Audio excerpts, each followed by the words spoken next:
మంత్రి కాకాని గోవర్ధన్ రెడ్డి పేరిట పాసెస్ ఉన్న కారు బెంగళూరు రేవుపాటిలో దొరకడంపై మీ అభిప్రాయం ఏంటి? ఒకటి, కాకాని గోవర్ధన్ రెడ్డి గారు ఆంధ్రప్రదేశ్ రాష్ట్రంలో ఒక మంత్రిగా ఉన్నారు. శాసనసభ్యుడిగా మాత్రమే కాకుండా నెల్లూరు జిల్లా నుంచి ప్రాతినిధ్యం వస్తున్నారు, సర్వేపల్లి నుంచి. ఈయన పైన అనేక కేసులు ఉన్నాయి.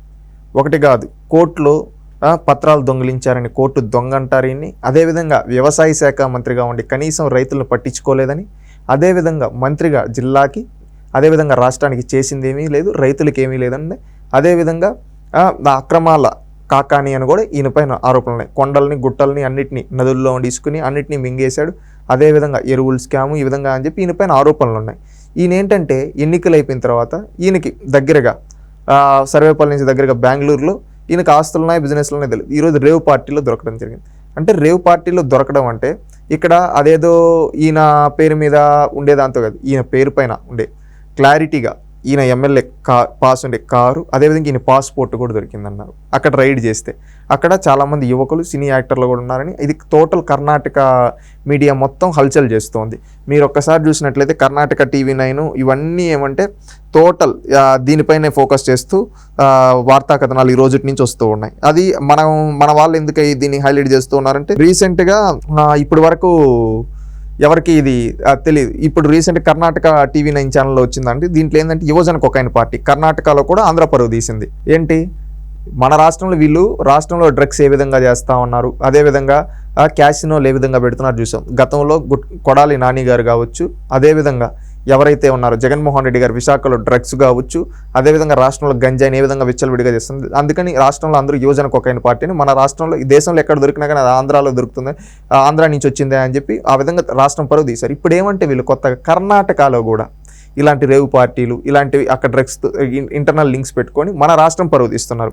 ఇదేంటంటే వైకాపా పార్టీ ఏంటంటే టోటల్ బెంచ్ కార్ నుంచి సినిమా యాక్టర్ల వరకు పాల్గొన్న రేవు పార్టీ గురించి రచ్చరచ్చ అవుతుంది. MMDతో పాటుగా కొకైన్ కూడా వాడిన ఆ పార్టీలో 30 నుంచి 50 లక్షలు ఖర్చు చేశారంట. సన్సెట్ టు సన్ రైజ్ అని సాయంత్రం నుండి మరుసటి రోజు పొద్దున వరకు సినిమా నటీనటులను కూడా రప్పించి పార్టీ చేసుకో అనేకల వద్ద జరిగిన ఈ పార్టీలో వైకాపా అభిమాన పెద్దలు పెద్ద ఎత్తున దొరకడం హాట్ టాపిక్ అయింది. బెంగళూరులో మొహాలను చూపించకుండా సిగ్గుపడుతూ మీడియా కంటపడ్డారు యువజన కొకైన్ పార్టీ. కర్ణాటకలో కూడా ఆంధ్ర పరువు తీసిందని చెప్పి ఈ విధంగా ఆర్టికల్ రాస్తూ ఉన్నారు. ఈయన పేరు పైన ఉండే పాసు ఏంటి, Andhra Pradesh legislative assembly car pass valid up to 31 December 2023 అని చెప్పి ఒకటి వచ్చి ఎమ్మెల్యే కార్డు పేరు పైన ఉండేది. కాకాని గోవర్ధన్ రెడ్డి 119 సర్వేపల్లి అని చెప్పి ఈయన బ్రాండ్తో ఉంది. అది కర్ణాటక మీడియాలో హల్చల్ అవుతూ ఉంది. అంటే ఇక్కడ అర్థం చేసుకోండి, వీళ్ళు ఏ స్థాయిలో కర్ణాటకకి వెళ్ళి ఈ విధంగా ఎలక్షన్లు అయ్యాయి, వీళ్ళు ఈ విధంగా రేవు పార్టీలు చేసుకుని మన పరువు పక్క రాష్ట్రంలో కూడా తీస్తూ ఉన్నారు. అక్కడ ఇవన్నీ బ్యాన్ చేసి ఈ విధంగా ఎంతోమందిని అరెస్ట్ చేయడం జరిగింది. ఇక్కడి నుంచి వీళ్ళు దొంగతనంగా తప్పించుకొని వచ్చేసి వీళ్ళ కార్లు ఇవి బుక్ అయిపోవడం వల్ల ఈరోజు తెలిసింది. అంటే ఈ కాకాని గోవర్ధన్ రెడ్డి ఒకడే కాదు, ఇంకా నెల్లూరు జిల్లాకు సంబంధించిన వాళ్ళు వైఎస్ఆర్సీపీలో పెద్ద తలకాయలుగా ఉండేవాళ్ళు ఈ రేవ్ పార్టీలో పాల్గొన్నారని ఆరోపణలు కూడా ఉన్నాయి. ప్రజాస్వామ్యాన్ని కాపాడాల్సిన ఇలాంటి రాజకీయ నాయకులు, మధ్యస్థున్న వ్యక్తి ఇలాంటి చర్యలకు పాల్పడడాన్ని ఈ రకంగా చూడొచ్చు అంటారు. అంటే ఒకటండి, పాలకులు అనేవాళ్ళు నీతిగా నిజాయితీగా పనిచేసే వాళ్ళు ఒకప్పుడు ఉండేవాళ్ళు. ఇప్పుడు ఏంటంటే వైఎస్ఆర్సీపీ పార్టీ నాయకులు వీళ్ళు ఏంటంటే వీళ్ళ స్వార్థాల కోసం పనిచేస్తున్నారు. ప్రతి ఒక్కటి వ్యాపారం లాగా. ఐ థింక్ నాకు తెలిసి ఆ పార్టీ వీళ్ళే కూడా స్టార్ట్ చేసి ఉండొచ్చు ఆదాయం కోసం. ఎందుకంటే గతంలో క్యాసినోలు పెట్టిన వాళ్ళకి ఇవి ఒక లెక్క కాదు కదా, వీళ్ళే పెట్టుండొచ్చు. అంటే పాస్పోర్టు మన కాకాని గోవర్ధన్ రెడ్డి గారు ఆయన పాస్పోర్ట్ వేరే వాళ్ళకి ఇచ్చేస్తారా? మీరు ఒకటి ఆలోచించండి. లేదా ఆయన జోబీలో పెట్టుకొని తిరుగుతున్నారు అంటే ఆయన పాస్పోర్ట్ ఉన్నిందంటే పాస్పోర్ట్ మీరు అర్థం చేసుకోండి, ఆయనే పాల్గొంటేనే కదా ఆయన పాస్పోర్ట్ అక్కడ దొరుకుతుంది. లేకపోతే ఆయన పాస్పోర్ట్ ఎవరికైనా ఇచ్చి మీరు వెళ్ళండి అంటాడా? లేదు కదా. కార్ పాస్ అంటే ఎవరో ఒకరికి ఉన్నింది అనుకోవచ్చు, వాళ్ళ అనుచరులకు ఎవరో ఒకరికి. డైరెక్ట్ పాస్పోర్ట్ అంటే డైరెక్ట్ దాంట్లో కాకాని గోవర్ధన్ రెడ్డి గారు కూడా పాల్గొని ఉండొచ్చు.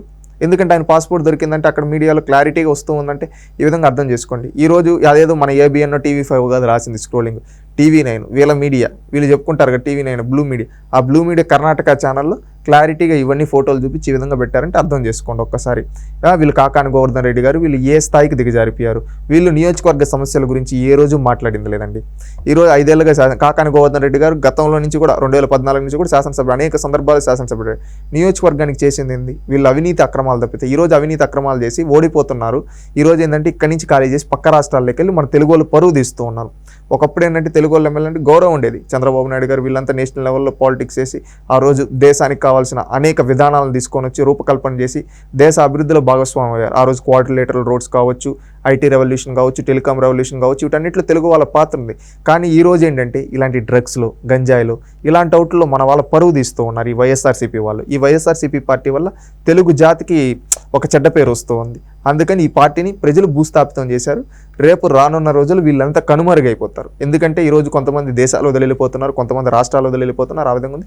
ఖచ్చితంగా ఇలాంటి వాళ్ళందరూ ప్రజాక్షేత్రంలో ప్రజలు బుద్ధి చెప్తారు. ఖచ్చితంగా రేపు ప్రజా తీర్పు వచ్చిన తర్వాత వీళ్ళెవరూ ఇక్కడెక్కడ కనబడకుండా విదేశాలకు వెళ్ళిపోతారని భావిస్తున్నాం. ఇది మాత్రం కాకాని గోవర్ధన్ రెడ్డి గారు చేసి నిజంగా ఒక హేయమైన చర్య. ఇలాంటి వాళ్ళకి ఖచ్చితంగా న్యాయస్థానాల్లో బుద్ధి చెప్పాలి.